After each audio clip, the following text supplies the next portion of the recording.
Bonjour, je m'appelle Aurélie, je suis le GPS de Camping Car TV. Bonjour Aurélie, bonjour les télénautes curieux, généreux et respectueux.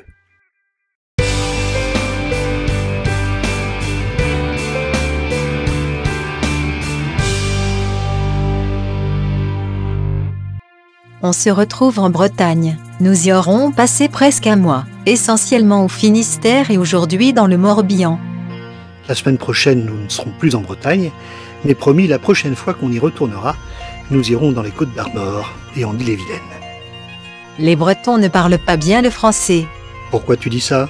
Elle est vilaine, ou il est vilain, pas il est vilaine. Mais tu es pleine d'humour ce matin. Je suis déçue qu'on ne soit pas allé rencontrer Astérix et son village gaulois. Tu aurais aimé rencontrer Obélix? Non, j'en ai un qui conduit le camping-car. Merci. J'aurais souhaité rencontrer Panoramix et ses potions magiques. Ça pourrait me servir. Mais tu sais, en Bretagne, il y a encore des témoignages de ce passé, et il y a même des sourciers.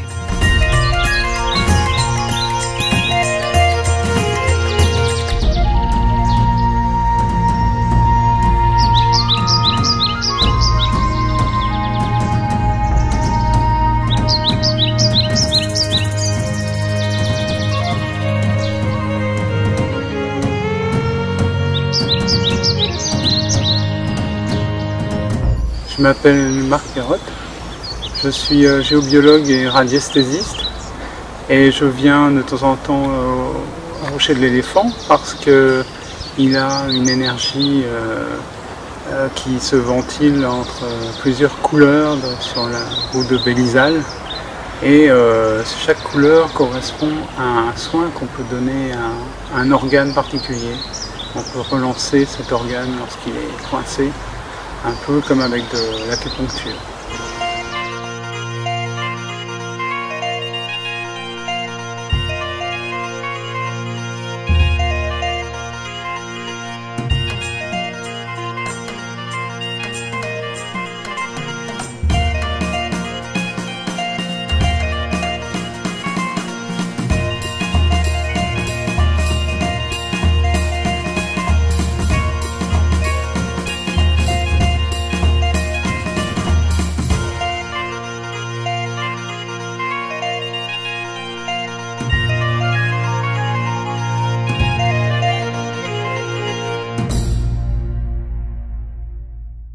Nous venons d'arriver à l'aire de service de Port-Louis.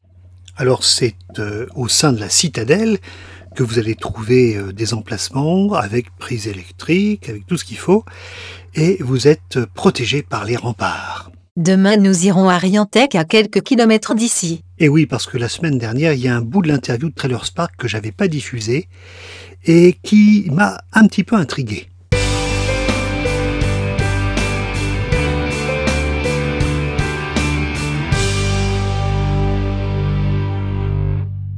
J'ai créé en fait un label pour les stations essence. En fait, notre objectif, c'est d'aller sur place sur la station essence. On passe une journée en camping-car où on va répertorier tous les critères de la station et après on va mettre à disposition du camping-cariste tous ces outils gratuitement. Donc il va avoir le guide numérique gratuit, il va avoir le guide de papier au salon du Bourget gratuit, il va avoir l'application gratuite et il va avoir aussi tous les points GPS gratuitement. Hein. On a un objectif à terme de 1000 stations en France.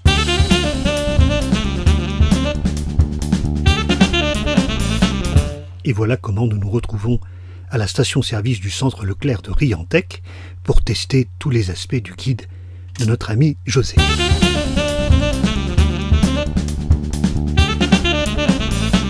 Tu as décidé de rencontrer le directeur. Bonjour Michel Labarce. Bonjour, j'ai optimiste.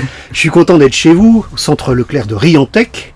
Alors pourquoi donc vous vous intéressez aux camping-caristes? C'est un marché qui est en plein développement, hein. Ça remonte pas à aujourd'hui, ça fait déjà 10-15 ans qu'on voit bien une explosion du marché du camping-car et a fortiori du développement du camping-carisme d'un point de vue général.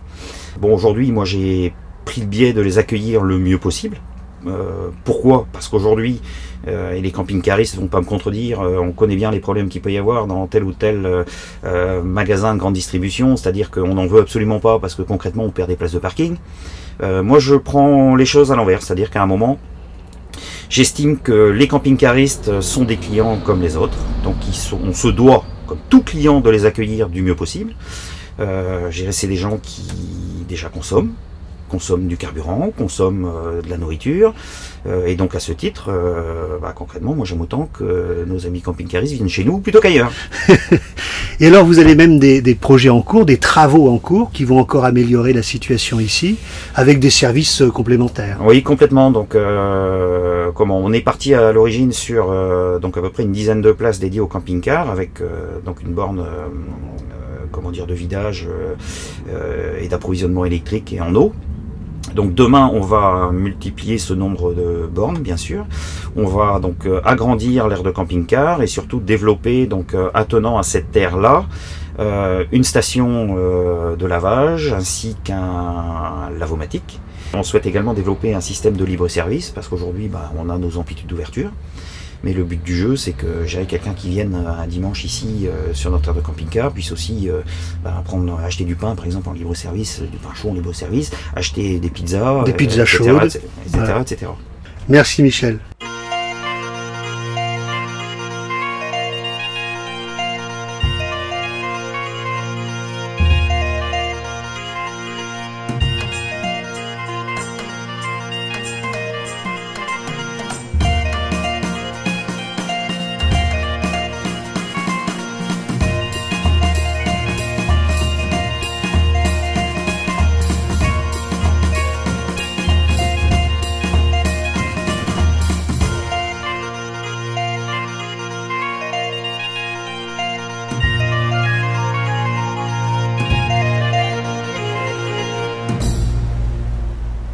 Alors nous avons longé la rivière d'Etel, nous sommes allés tout au bout, à la pointe.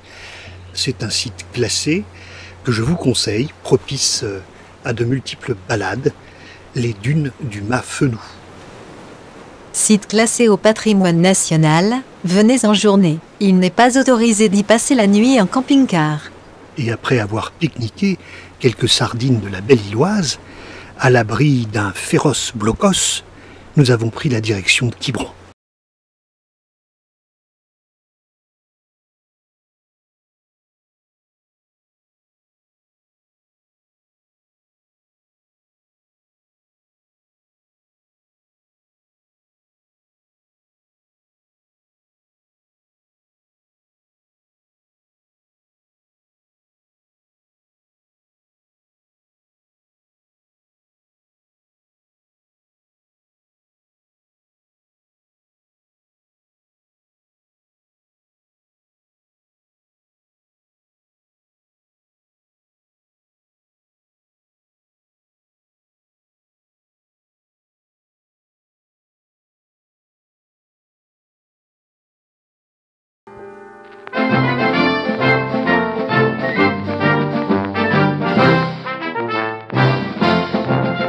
À Quiberon, depuis 3 ans, c'est la folie des niniches. Après les cabanes, voici maintenant un magasin front de mer.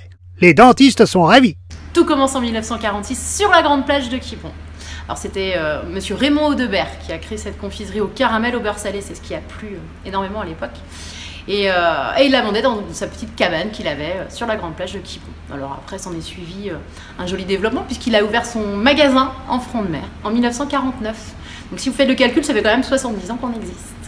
Et maintenant on peut visiter donc et voir même les gens en train de préparer. Hein. Exactement, on peut venir voir les gens travailler, c'est pas chouette ça. Mais des gens qui sont de bonne humeur à bosser, puisque c'est plutôt sympa, on voit la fabrication donc, du célèbre caramel au beurre salé. La niniche au caramel entre autres, mais également le salidou. Ainsi on rentre dans un merveilleux endroit où on sent de bonnes odeurs, on est plongé dedans et toute la journée, c'est plutôt très sympa. Alors l'entrée est gratuite. L'entrée est gratuite, on fait des commentaires qui vont avoir lieu 2 fois par jour sur la période hors juillet-août, donc on va faire un petit commentaire à 11h ou à 15h pour ceux qui le souhaitent. L'été on va développer un petit peu plus, il y en aura 4 dans la journée, d'autant qu'il faut savoir que dès qu'il pleut, il y a énormément de monde à venir voir les bonbons et donc sa fabrication.